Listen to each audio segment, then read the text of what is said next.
Welcome to everyone here at Sacramento State that has joined us for our first EDP Brown Bag of the year. Thank you so much for being here. I also want to welcome those of you that are watching live on the web and those who are watching in perpetuity on YouTube and other places. If you're interested in working on your doctorate in educational leadership, please join us here at Sacramento State, where we have conversations like this in many forums, in our classrooms, in our lecture discussions, etc. So I want to introduce our guest speaker today, who is from the College of Education and is also faculty in the school psychology program here, Dr. Brock. And we're really excited that he can join us with his important work that he is doing on crisis and school safety here in the state of California. Thank you so much, Dr. Brock. Thank you, and it is a pleasure to be here today. A little bit more background about me and who I am and how it is I came to be sharing this information with you here today. I have been a professor here in the College of Education for well over the past decade, but before that I was a school psychologist in the Lodi Unified School District, a local school district, and I also served as a lead psychologist. And it was in that capacity as a school psychologist that a lot of the work that I'll be sharing with you today emerged. It began early in my career as a young school psychologist and being asked by principals to help schools cope with a crisis event of some sort. At the time, while I knew because I was the psychologist, it was appropriate for the principal to ask me those questions and to ask me to help schools cope with the emotional consequences of some kind of situational crisis. I really didn't know what to do because my pre-service training as a school psychologist included no conversations about how we would go about helping a school prepare for, let alone actually respond to, a critical incident or a crisis event. So it came out of a lot of anxiety and a lot of stress and a lot of worry about what in the heck are you supposed to do to help kids, teachers, principals, the entire school community cope with these events. So that began a long journey.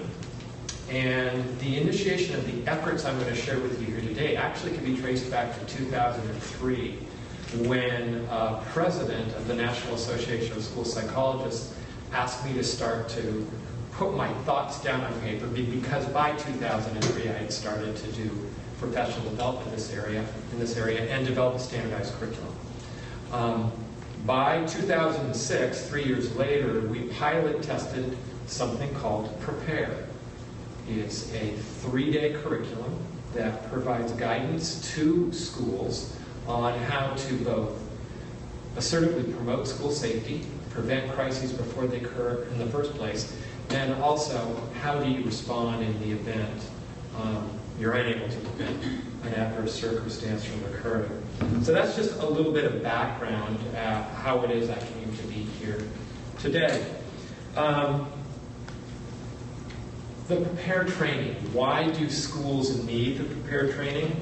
Just a few basic observations. I think that everybody will resonate with everybody. First, school crisis management is relatively unique and requires its own conceptual models. When I first started doing this, I was applying community-based practices, protocols, and procedures to the school setting, which, while relatively effective and helpful, were far from perfect fits. The school has culture, rules, norms that are unique to itself. So I appreciated early on the need for school-employed professionals to develop these models for use in the school setting. Another important reason for having this curriculum and having these conversations is the unequivocal fact that school climate and school safety is associated with the primary goal of schooling, which is to teach kids to read, to write, and to do math. There's a powerful association between these variables and academic achievement. Also, I like to say, as we look at this third bullet point, it's not a question of if, it's a question of when a school will have to cope with or respond to the aftermath of these events. And with that in mind, important to acknowledge that good crisis planning and preparation helps to mitigate the impact of these events. One of the things I'd like to communicate to my colleagues as well as my students is the simple fact that you present to a school community as having a plan, as having protocols and procedures to respond to a critical incident will pretty much automatically and by itself, kind of regardless of how well developed that plan is, but the fact that you have a plan will pretty much automatically lower stress perceptions, because what happens is teachers, parents, students themselves are looking at the caregiving adults and realizing, oh, yeah, this was a horrible, tragic, frightening, scary circumstance, but the adults know what to do. And that does definitely lower threat perceptions.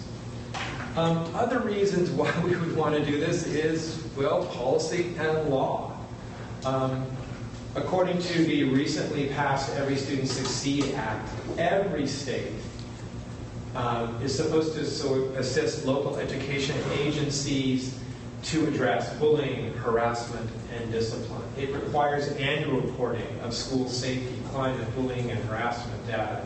And it does authorize some funds to support such efforts. 33 separate states, and California is one of them, and I'll talk a little bit more about California in just a bit, require every school district to have a comprehensive school safety plan. And all 50 states and the District of Columbia include bullying prevention laws. They vary in scope, but everybody has them. Okay, let's talk a little bit about California. California Education Code Section 32280 specifies that every single California public school is supposed to have a comprehensive school safety plan. I can call up that legislation here and just highlight for you some of the key elements of that plan. I can enlarge this a little.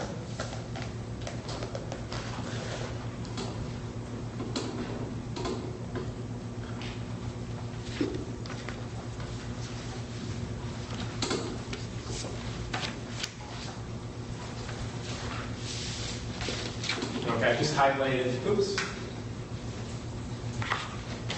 duplicate my screen. I just highlighted for you some of the key elements of this section. Just stating the intent of the legislature that all California schools, in cooperation with local public agencies, develop comprehensive school safety plans that address safety concerns identified through a systematic planning process. It defines safety plans as meeting strategies aimed at the prevention of and education about potential incidents involving crime and violence on school campuses. I was actually testified before the committee that helped to develop this legislation, and I can tell you it was passed during a time in the 90s where there was a lot of attention being given to school safety, and in particular, acts of school violence. And you can kind of see that coming out in the language of the bill that was eventually passed.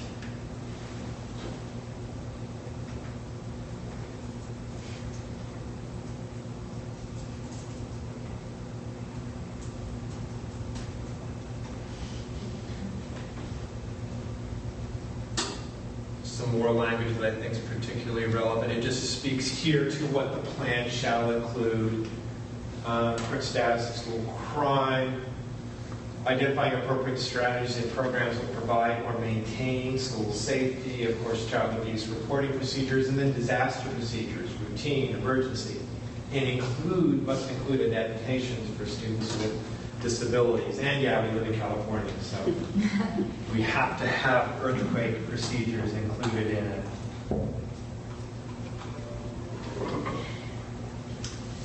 Other highlights, it speaks to the importance of establishing procedures that will allow public agencies to use school buildings, grounds, and equipment for mass care, welfare, and shelters during disasters.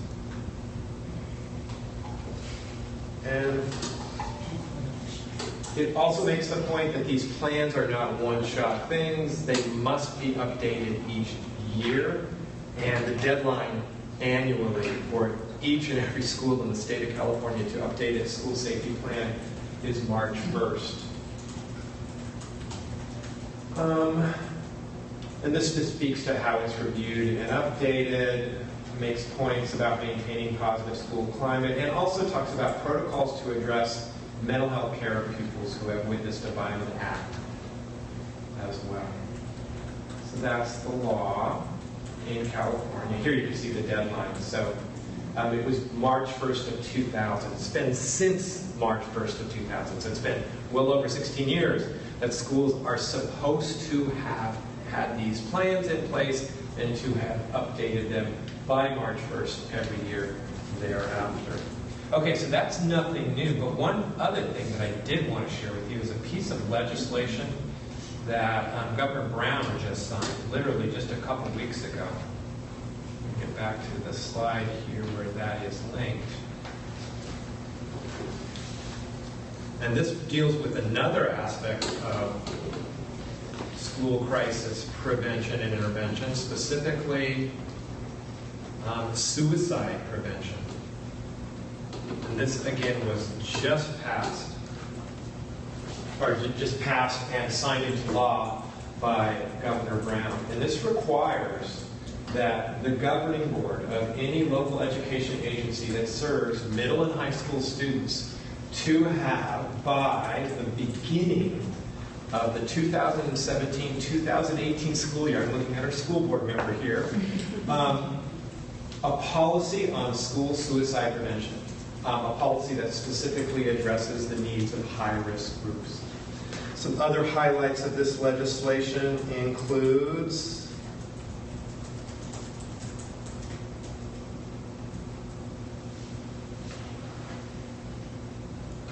this just speaks to, again, the idea that by the start of the year, the policy be developed.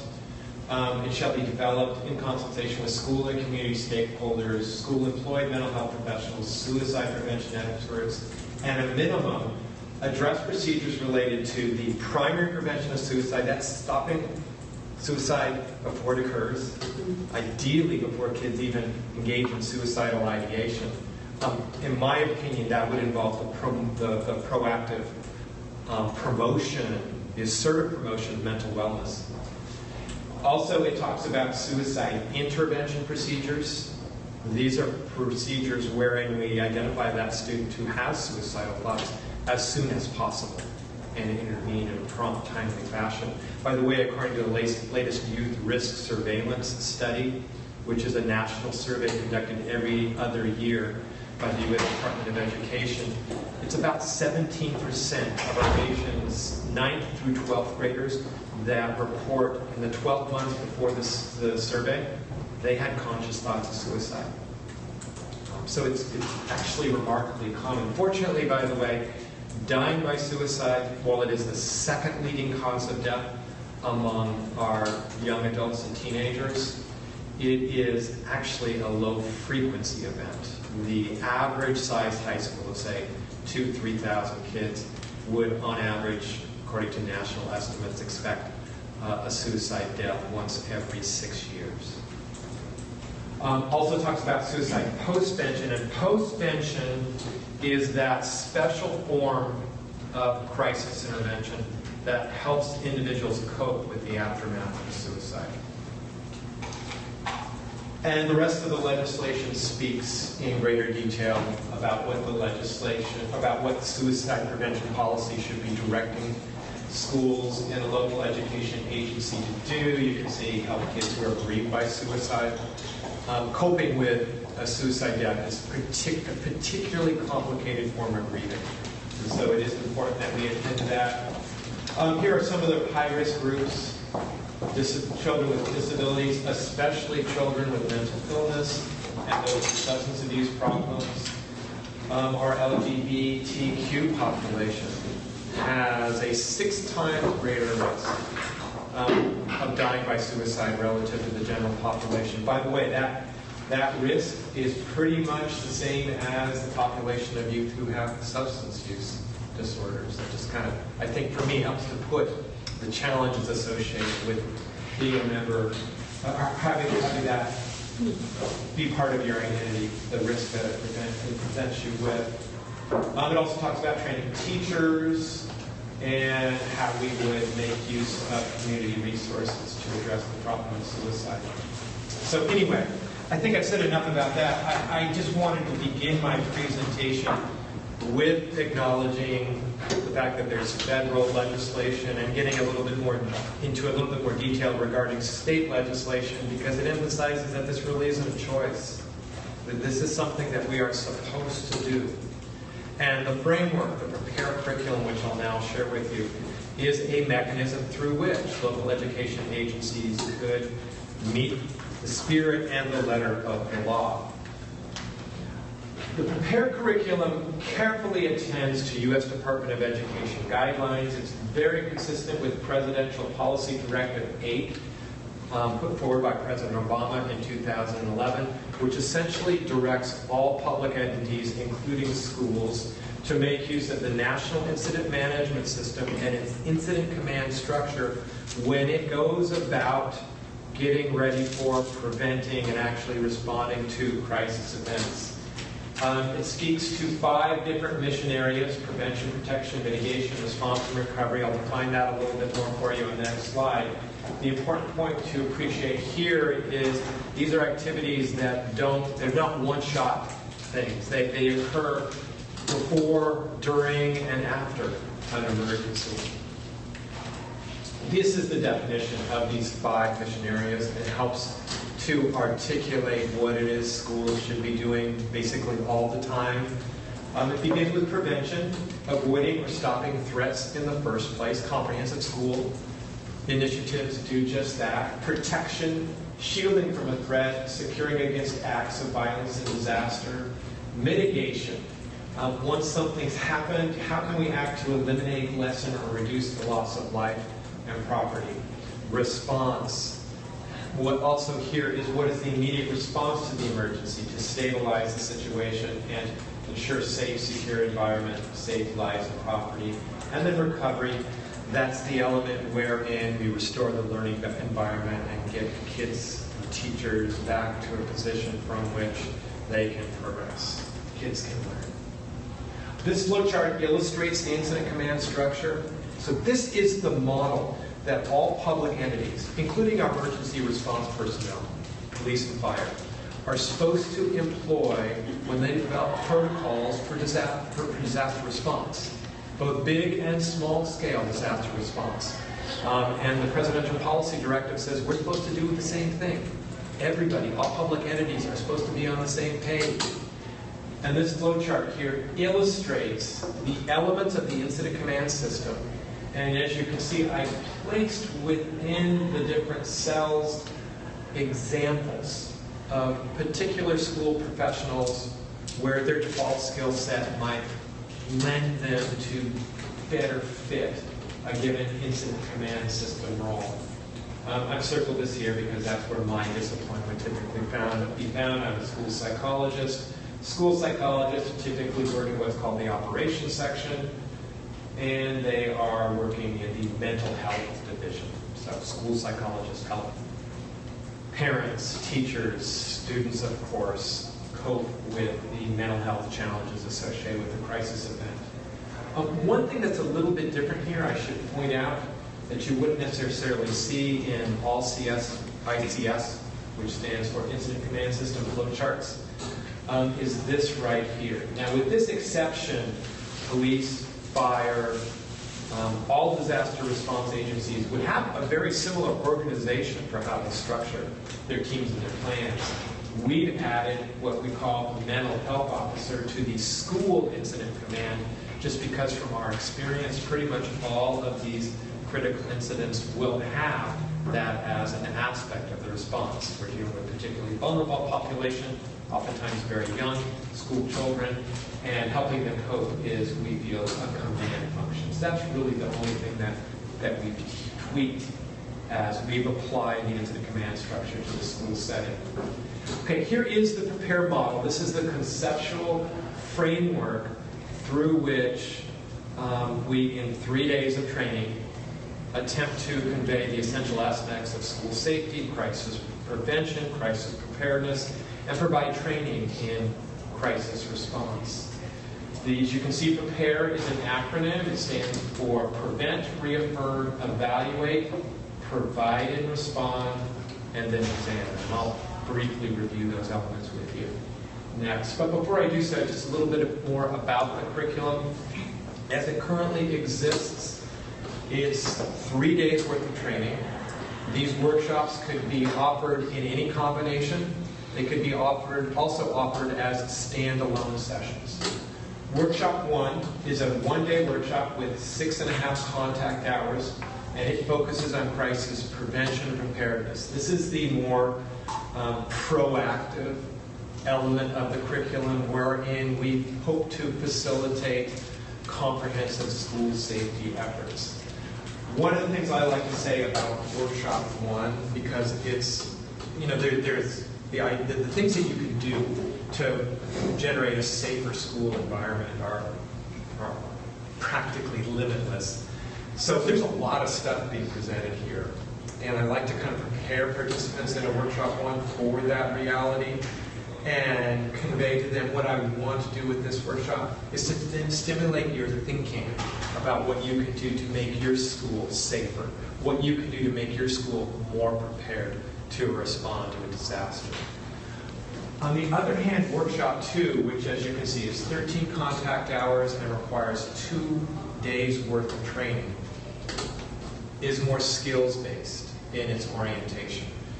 This is the workshop through which we would provide educators, especially school-employed mental health professionals like myself, with not just knowledge, but practice with the skills that they would need when it came to responding to a school-associated crisis event.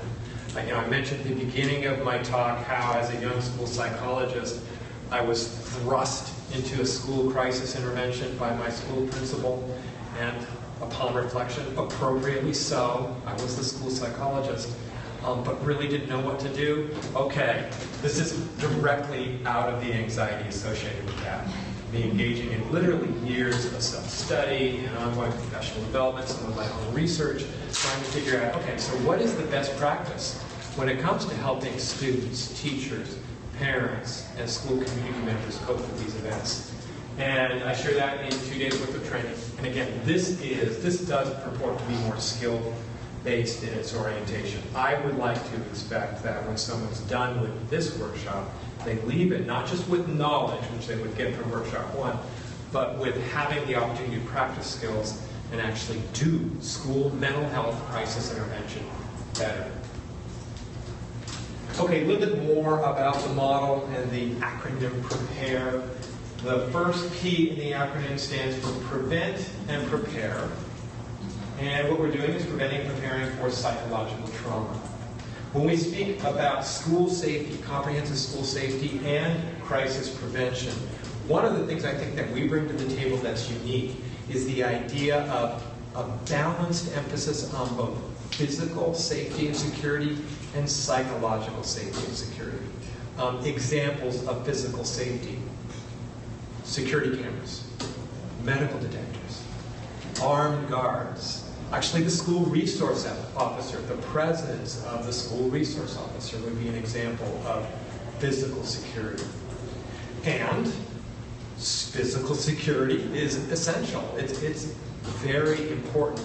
But what we try to get participants in Workshop 1 to appreciate and acknowledge is the fact that despite the best of physical safety efforts, despite the most intense and severe of physical safety measures, you will not be able to prevent all crises. I mean, you could literally make a school into what would approximate a prison, and there would still be the risk of crisis events occurring. So with that in mind, we suggest that you also focus on psychological safety. And that big here, essentially, is creating a climate, a culture, wherein students and teachers and other school staff members are well connected to each other. There are, by the way, the news has talked a lot lately about school-associated violent death and school shootings, and they do happen. And one is one too many. But in reality, schools are the safest place for a young person to be. And if you look at all of the different places children ages 5 to 18 might be, the school is the one least likely to have a child die in a violent way. The most likely place? The home. Restaurants are more likely to find violent death occurring.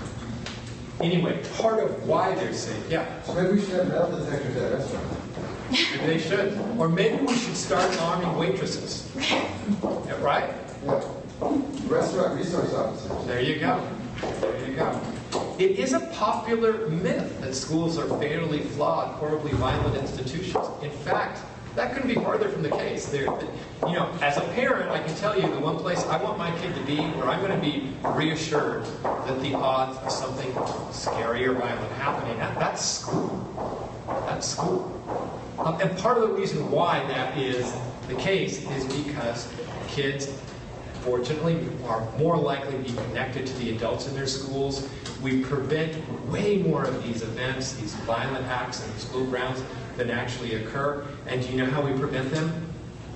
We prevent them by creating an atmosphere wherein kids know they can tell an adult that something's wrong, that there's a dangerous circumstance. Somebody brought a gun to school. That happens way more than we realize, and partly because it's not newsworthy. It doesn't get the attention that those infrequent events where something bad does happen unfold. So anyway, we talk a lot about a balanced approach between physical and psychological safety. By the way, in terms of physical safety, we talk about CPTED, which is crime prevention through environmental design. It's actually an architectural principle, and we use that kind of as the frame of reference for structuring our conversation of school safety. In terms of crisis preparedness, these are some of the key things we talk about: the need for comprehensive school safety teams and plans, crisis teams and plans, and we also spend significant time talking about special considerations. Lately, the biggest one that we spend a lot of time dealing with is social media. Social media has really been a game changer for schools as they respond to critical incidents or school-associated crisis events. Social media has created a circumstance wherein we oftentimes find parents learning about a threatening circumstance, if not simultaneous to school leaders hearing about it, before. So it just really emphasizes the need to have plans and teams in place. We don't have the opportunity that we might have had decades ago to sit back and, okay, this is going to get out pretty soon. What do we do to respond? We need to be prepared to respond right away. And social media is among the special considerations that creates that need. The R, so we talked about the P in the PREPARE acronym. The R addresses the need to, before we do anything else, reaffirm physical health and perceptions of safety and security.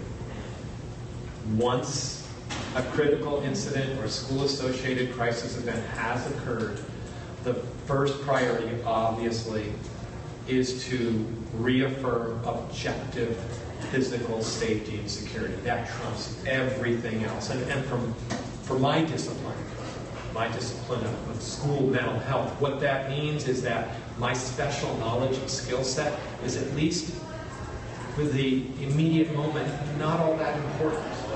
I mean, I'm never going to stop being a school psychologist. I'm going to be noting the teacher or the student that is really upset by an unfolding crisis event. But it's just that, it's a note. Many times it's a mental note, because it doesn't matter what your discipline is. During an event, your first priority is objective physical safety. And running a close second to that for our school-aged youth is ensuring perceptions of safety and security. A lot of times, the younger child or student in particular needs to essentially be convinced that the danger has passed. And that's what we're talking about here when we talk about reaffirming perceptions of safety and security. Okay, once that goal has been accomplished, once the danger is objectively over, the crisis circumstance has terminated, and kids believe that they are safe, then we can move on. By the way, before I do that, I should acknowledge that tragically, for a certain percentage of our nation's school children, you want me to get that, Julie?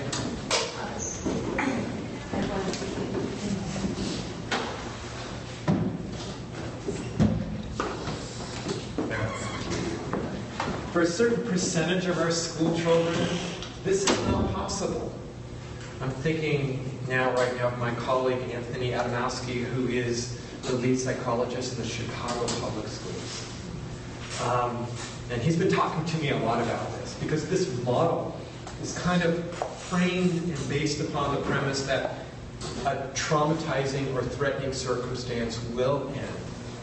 There are tragically, some schools in our country, some students in our systems, for whom traumatizing circumstances are ongoing.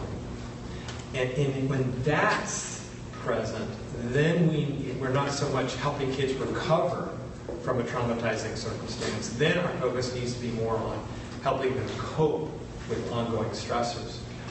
Many of you might have heard of the trauma-informed school movement, the trauma-informed practices. That's what we're kind of getting at with that. And I should acknowledge that I've already begun to work on the 3rd edition of this curriculum. In fact, I've applied for sabbatical. Not this spring, but hopefully next spring. Don't worry, Sue. Next spring. And what I want to do is I want to work on the 3rd edition of this curriculum, and one of the things I want to do a better job of addressing is those students for whom the objective stressor isn't ending. I'm thinking in particular, as I mentioned, Chicago Public Schools, the urban environment where there's lots of community violence and traumatizing circumstances just aren't going away anytime soon. We need to address that. By the way, to a certain extent, I would argue this is a social justice issue, and can be used to account, I would argue, to a substantial extent for the so-called achievement gap. The achievement gap, as you know, is that discrepancy or disparity between certain schools, in particular impoverished urban schools and the schools in the suburbs. And we've noticed this glaring gap in achievement.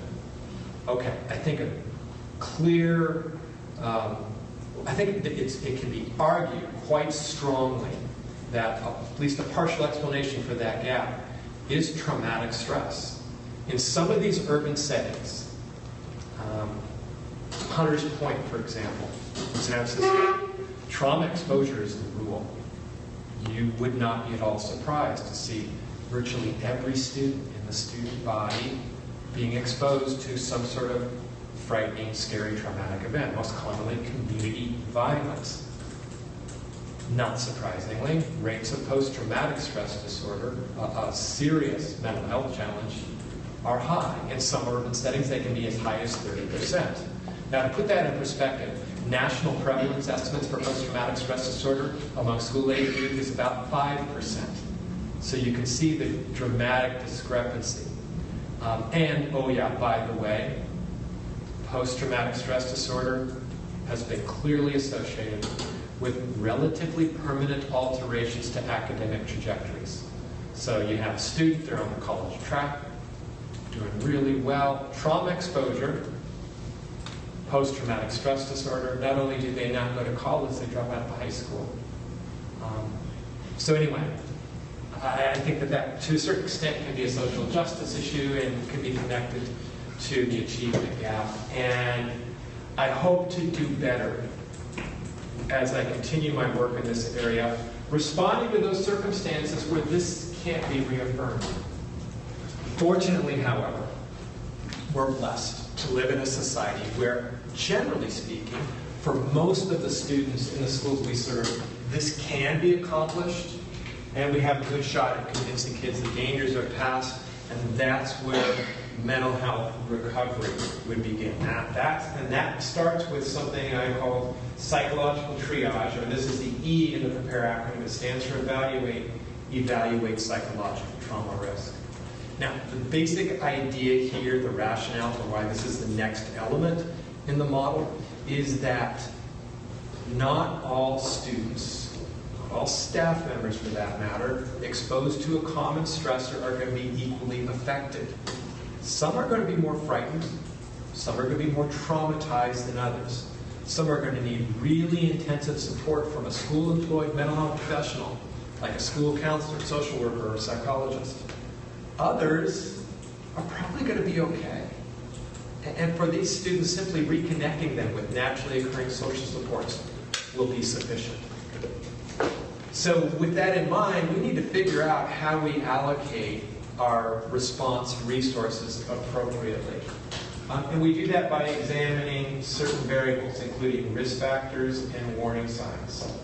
Another important point made here is the idea that when we conduct psychological triage, it's a process, not an event. It's not like, the school psychologists huddle together in a room, they look at the objective facts of an event and say, okay, these are the kids that we are going to have to really attend to. These are the kids who are going to be okay, we don't need to worry about them. It just doesn't work that way. Well, there is what we call primary triage. I just defined that. It's far from perfect. There's no perfect formula of who's going to be affected by a traumatic event, and so we need to have secondary triage, which I define as being that element where, as we're actually doing school mental health crisis intervention, we get more information about how kids and staff members are coping, and we refine our triage decisions. And then we also need to have a tertiary triage. That's a level of triage where we identify what is typically a minority of students who have more significant longer-term mental health consequences, and we provide them the appropriate longer-term psychotherapeutic treatment that they need. Here is my triage model, and it's kind of busy, but I think I can explain this to you pretty directly. What we see here is crisis reactions, both initial and durable crisis reactions, are a consequence of an interaction between the crisis event itself and certain risk factors. What I'm conveying up here is the idea that not all crises are created equal. Some events are more traumatic than others. Arguably, the most traumatic of crisis events is an act of human-caused aggressive or assaultive violence. That ranks right up towards the top of the list in terms of events that can generate traumatic stress. That's not to say, however, lower level events like natural disasters can't become traumatic given the right, or rather I guess I should say the wrong set of circumstances. For example, you take a natural disaster like Hurricane Katrina. While it was predictable, we did see it coming, which lowers its potential to generate traumatic stress because we can do things in advance of it to keep ourselves safe. The consequences of Hurricane Katrina were profound. And most importantly, in terms of traumatic stress, it generated significant loss of life. In addition, people were exposed to pretty frightening images and scenes. The intensity of the event was pretty overwhelming, and we all know, especially for individuals living in the Ninth Ward of New Orleans, the crisis probably hasn't ended. They haven't gotten home. It was so devastating they were unable to get home. Anyway, so you have the crisis event variables. We convey the idea that some events are more traumatic than others, convey greater risk for traumatic stress, and how it's really how the student viewed it that leads to the reactions. And while we may not know what's going on in the kid's head and how it is they view a specific incident, we do know that there are certain variables that are likely to affect threat perceptions. They include the degree to which the student was exposed to the stressor and their pre-existing personal vulnerabilities. Exposure includes physical proximity, in other words, actually being on the scene of the disaster or crisis event, and it also includes emotional proximity. Exposure includes knowing someone who was a crisis victim. And among the most powerful emotional proximity variables is losing a sibling or parent. Losing a sibling or parent. That's ranks way up there. It's a very special class of exposure. So what we're getting at is where you were when the event occurred and who you knew. That influences your threat perceptions. But also influencing threat perceptions are vulnerabilities. It's not just where you were or who you knew. It's who you are. And as those of us who have worked in the schools are well aware, a lot of our kids come to school with backpacks full of all sorts of ugly stuff. That they have difficult circumstances in their lives. For example, poverty is a wild card that makes everything worse. They could be impoverished. They could have their own pre-existing mental health challenges. By the way, important factoid, 1 out of every 5, up to 1 out of every 5 school-aged youth is dealing with a mental illness. It's not unusual. Of that 20% that have a mental health challenge of some sort, 80% are receiving no treatment whatsoever. So, we have a lot of kids in here with this particular vulnerability, mental illness, and a lot of those kids are currently untreated. They're getting no services whatsoever. Trauma history, to the extent they have a history of traumatic stress, that will also increase their threat perceptions, their coping style or strategy. I could go on and on and on. I think probably the best way for me to help you conceptualize this is that this is the flip side of resiliency. I'm sure all of you are aware of the resiliency literature and how it is that some kids are able to emerge from traumatizing circumstances pretty much intact. They're resilient. We've come to learn there's really nothing magical about it. These kids have really specific concrete supports or advantages going on in their lives. A biggie is that caring adult somewhere in their lives. To the extent a kid doesn't have these resiliency factors going on in their lives, they're more vulnerable. That increases threat perceptions.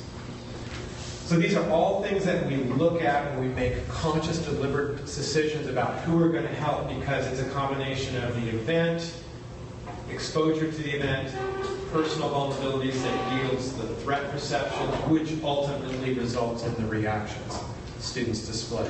One other thing I should mention real quickly is that these initial crisis reactions are common and they're not signs of mental illness.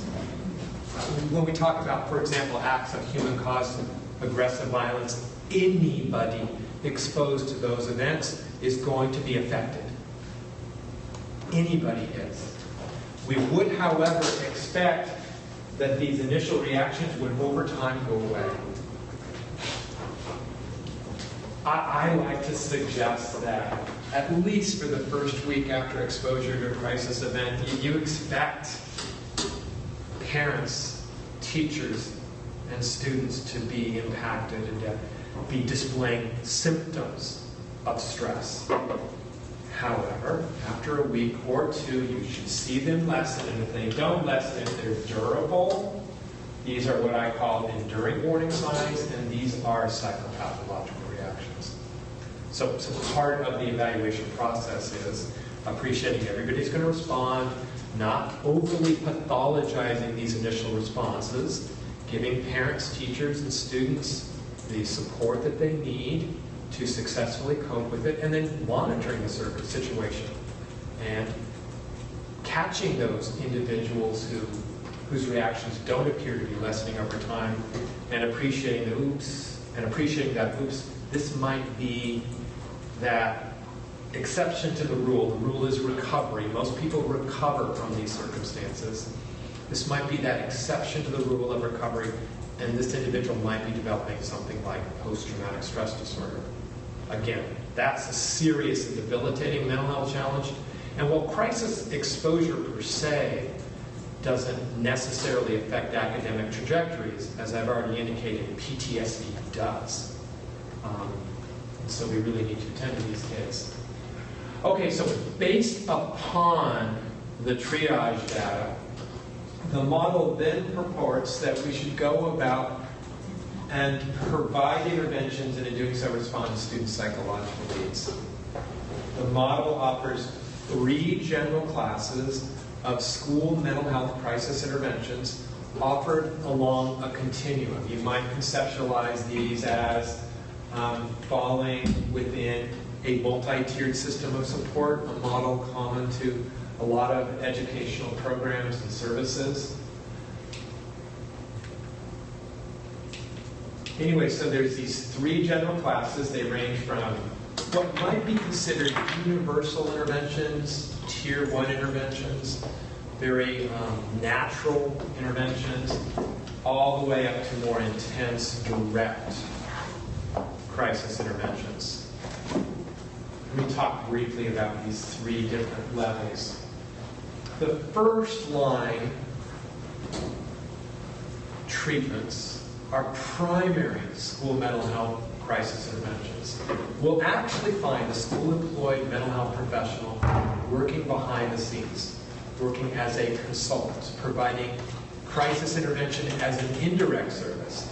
Because this first class of mental health crisis interventions quite simply involves reconnecting students with moms, dads, teachers, and friends in as efficient and timely a fashion as possible. What helps most people get through difficult times? Well, to the extent they have a relatively resilient, robust, naturally occurring social support system, I argue that most trauma-exposed individuals have the resources in place that they need to successfully cope with the frightening circumstance.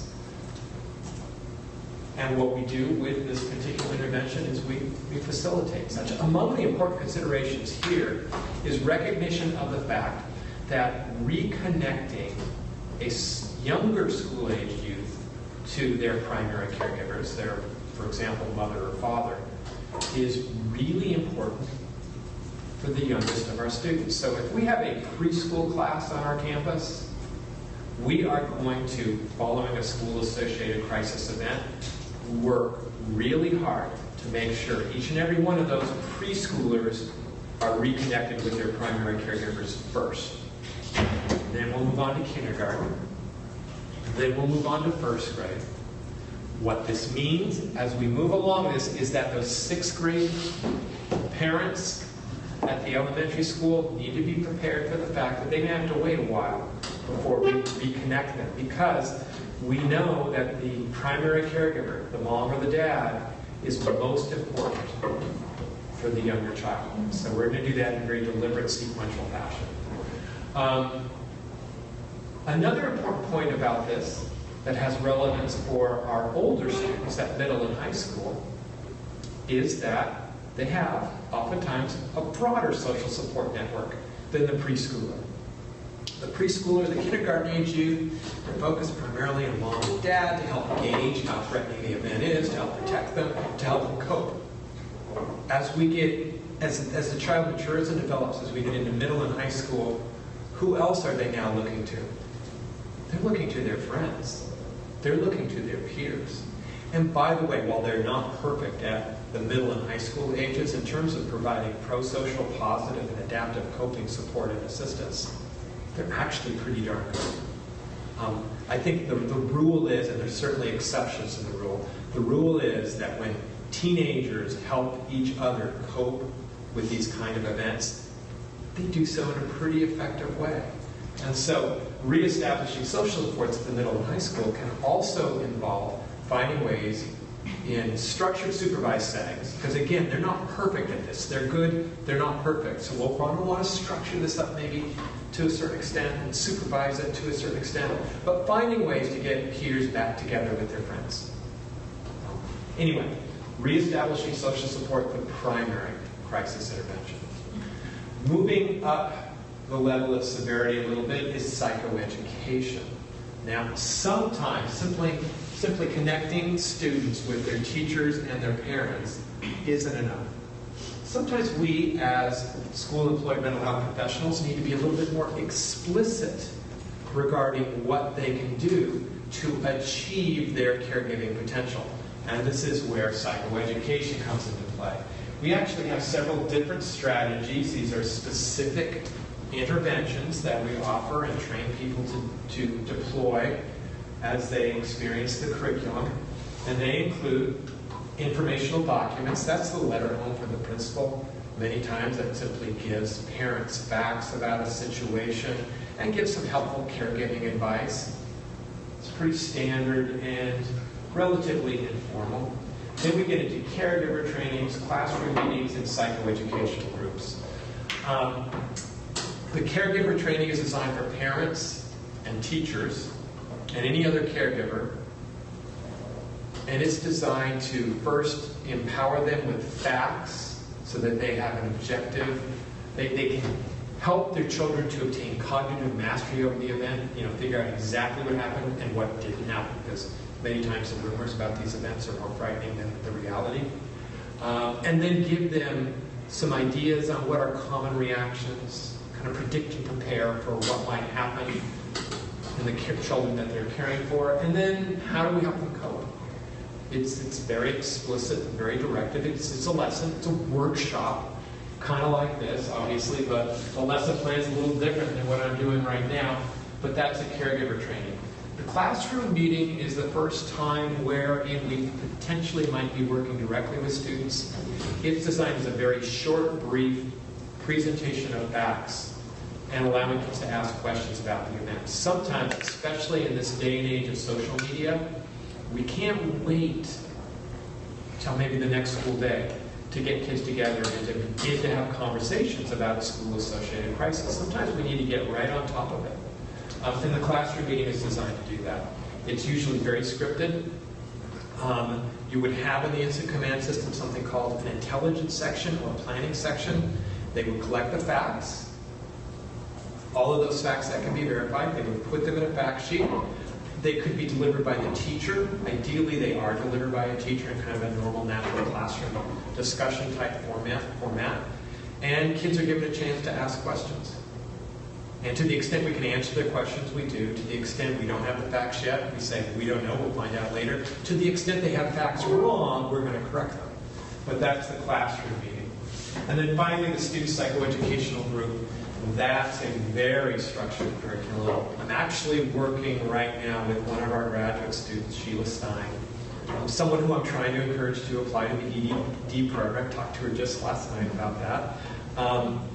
Sheila has helped us to differentiate these student psychoeducational groups for different developmental levels. We now have 4 separate curriculums: early primary, later primary, middle, and high school. The student psychoeducational group is a lesson, just like any other. It has a lesson plan, and it has tools or ideas for evaluating the effectiveness of the lesson. In this case, the lesson is understand what has happened, be ready for the reactions that you might see in yourself and your friends following exposure to it, and explicit direct instruction on what you can do to cope, and help your friends cope as well. That's the student psychoeducation group. This is the first of what, as you'll see on the next slide, of what we would call our second tier of interventions. Everything above it would be a tier 1 intervention, potentially a universal intervention, potentially something we do with everybody in the school. This is where we're now beginning a little bit more selected. And as we look at the rest of the tier 2 and tier 3 interventions, we're talking about the psychological interventions. This is where the school-employed mental health professional or other educator with appropriate training in psychological first aid would work with individual students, or in some cases groups of students, to directly help them process their personal experiences, to share their own reactions, their own coping challenges, and help them problem solve. So this is just a lesson. This is teaching people what to do to take care of themselves and others. This is where we actually work with individuals who are more significantly impacted and try to give them, and try to help them solve crisis-generated problems. You can see there's 3 specific types of interventions. The classroom-based crisis intervention, that's a group approach.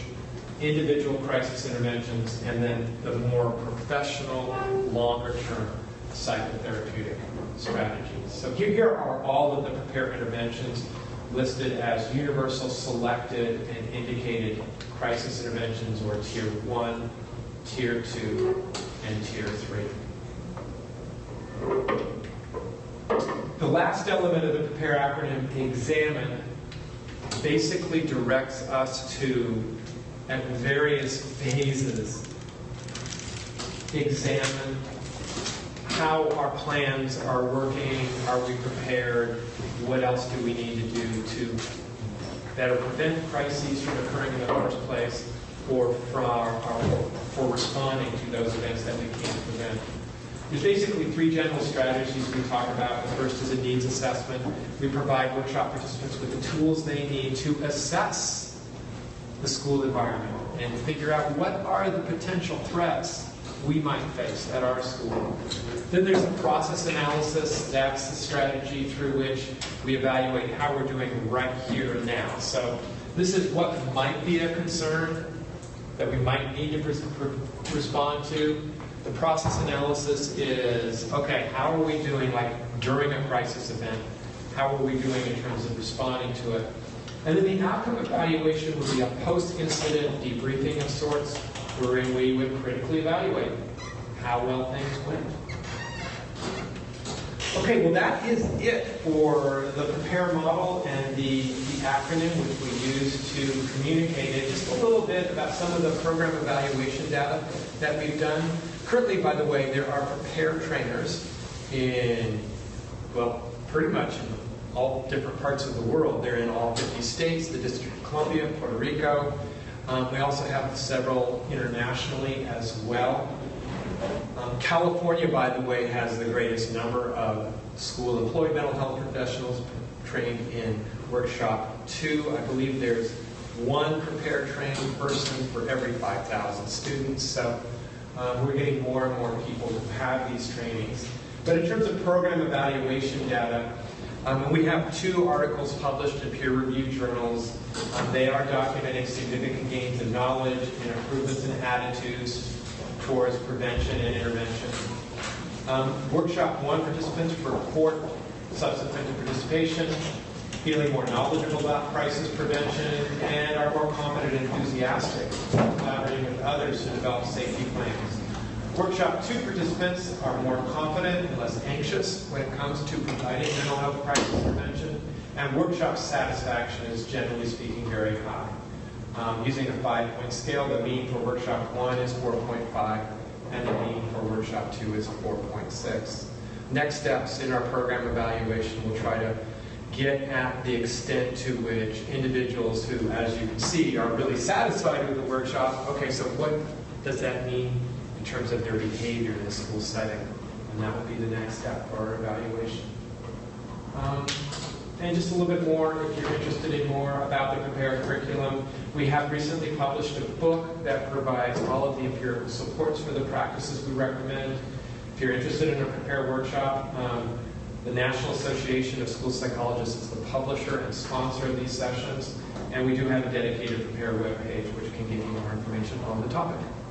Yes? I know we only have like 2 minutes left before we have to be done.